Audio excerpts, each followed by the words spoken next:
Hi, Jane. You look a bit tired today. Did something happen? Yes, Will. My nephew Jack broke my tablet again. He also scribbled on the living room wall. Oh dear, Jack did all that? That must be very stressful. It is. My brother Tom spoils him a lot. Jack always gets what he wants, even if he behaves badly. So Tom gives Jack everything? That's called spoiling. Spoiling means giving a child too much so they think there are no rules. Yes, spoiling. Tom always buys Jack a toy or lets him play on his phone when Jack cries. Yes, spoiling can make a child forget there are rules in life. That can lead to problems. If Jack never hears no, he won't learn about consequences. Consequences. You mean what happens after we do something? So, consequences mean every action has a result, right? Good or bad, we have to face our consequences. Yes, exactly. Consequences are the results of our actions, good or bad. If a child doesn't learn about consequences, they might keep making mistakes. That's just it. Jack breaks things, but Tom never punishes him. Tom always says, "He's just a kid." Always saying, "he's just a kid," can make children think rules don't matter. In English, we have a saying, "Spare the rod and spoil the child." Spare the rod and spoil the child? What does that mean? It means if you never discipline a child, they may grow up badly behaved. Discipline doesn't mean hitting. It means teaching right from wrong. That makes sense. If we don't teach children rules, they never learn them. And if adults keep turning a blind eye, children won't improve. Turning a blind eye. That means pretending not to see something, right? Yes, when Tom ignores Jack's bad behavior, he's turning a blind eye. I think turning a blind eye is a big problem for many parents. If we always turn a blind eye, our children never learn. I try to make rules, but Tom cancels them. Jack gets confused. So Tom changes the rules all the time. That's a lack of consistency.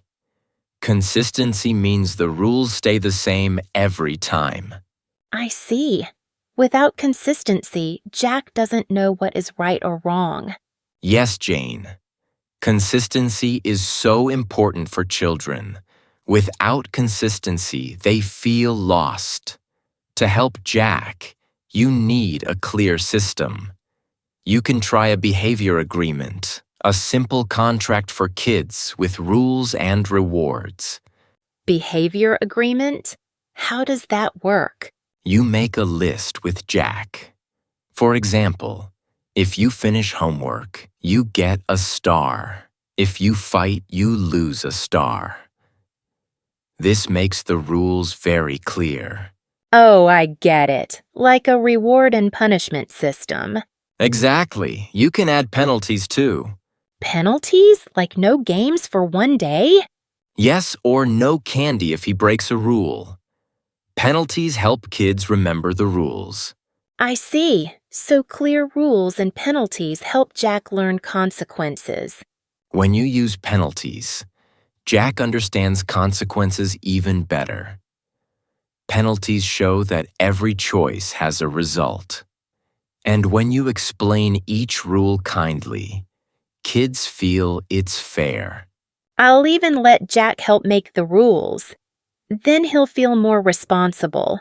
I'll put the agreement right above his desk. But how do I get Jack to sign? If he thinks signing is about punishment, he'll run away. The key is to be his friend first. Play games, fly kites, do what he likes. When he trusts you, rules are much easier to accept. That's smart. If I join his fun, he won't see me as a boss. He'll see me as a teammate. That's a great idea. Kids respect the rules more when they help make them. Yes, Responsible. I want Jack to know his actions have consequences, not just for him, but for others. And when Jack feels responsible, he thinks more about his consequences, how his choices affect himself and others. That's important. If Jack breaks a friend's toy, he should help fix it or say sorry. That teaches empathy. Empathy. That means understanding others' feelings, right? Empathy helps children connect with others. If Jack learns empathy, he will not hurt others easily. When children learn empathy, they think before hurting someone.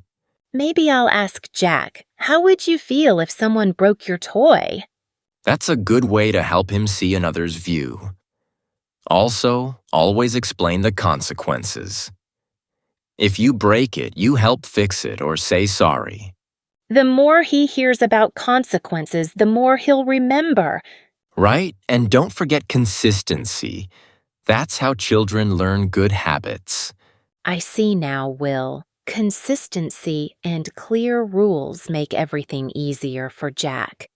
Consistency is something I will remember. It's not easy, but I'll try for Jack. Sometimes I worry about his health too. He likes street food, but it's not always safe. Jack often eats fried snacks sold on the street in foam boxes. One time, I saw the vendor using oil that was black as ink. That's scary. And foam containers release microplastics when used with hot oil.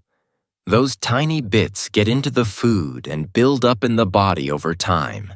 Microplastics. They cause chronic diseases and can hurt the kidneys over time. Now, I only let Jack eat at clean places that use metal plates, not hot plastic, and never wrap food in plastic bags. So you're teaching him to pick cleaner food stalls, use metal utensils, and avoid plastic wraps? That's a strong start. These habits will protect his health long term. I think it's important to teach him early. When they're young, they're easier to shape. Later, it's hard to change. You're absolutely right. Early awareness makes a huge difference. It's much easier to shape a strong habit when kids are still young. I also remind Jack, if you play outside and it starts to rain, never stand near streams. The water can rise very fast. That's a very smart warning. Some streams rise quickly during rain and many kids don't see the danger. I once read a news story. Some tourists ignored warnings, thinking the desert was safe and beautiful. A woman ignored the warning and walked into the desert. Then she was attacked by desert wolves. So they ignored the advice and walked straight into trouble. That happens when people grow up too protected and don't learn about risk. Many children live in comfort. When their boss shouts at them, they want to quit or feel depressed. Parents think protecting is love, but sometimes it's not. I get it. If kids never face small problems, they break under big ones. That's why building resilience is so important. Resilience. I want Jack to learn that early. Even small things like making his own bed or tying his shoes help build independence. Right. Small tasks create strong habits. These habits become a strong mind that can handle real life. I don't want Jack to live in a bubble and get shocked by real life. I also worry about his posture when he plays games. Posture is very important. If a child slouches, their back curves over time. That's called hunching. Hunching looks so bad. I took a photo of Jack slouching at his game, head down, shoulders up. I printed it and put it on his desk so he can see. That's clever.